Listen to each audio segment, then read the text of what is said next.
Art for art's sake didn't start until the 19th century. So I just said that recently in a video, and somebody said people were making art just to make art before the 19th century. And you're right. Art for art's sake doesn't mean what the words mean. Huh?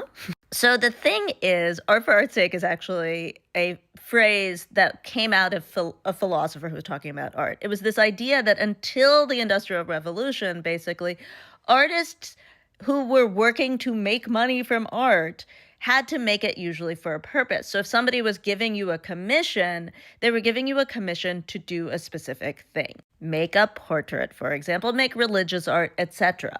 If you were going to get paid for it as a job, it had a function from a patron.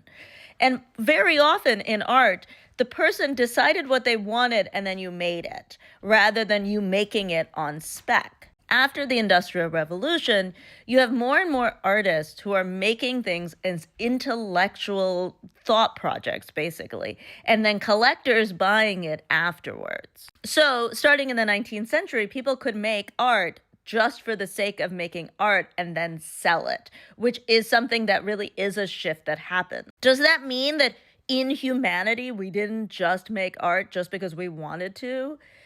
Yeah, I mean, we definitely did, right? There was definitely people who were probably playing in the sand with a stick. The phrase, however, has to do with how the market and how the culture of buying and making money from art existed. And that kind of market for art that had no purpose whatsoever really comes into super fruition in the 19th century, and the phrase comes out of the 19th century.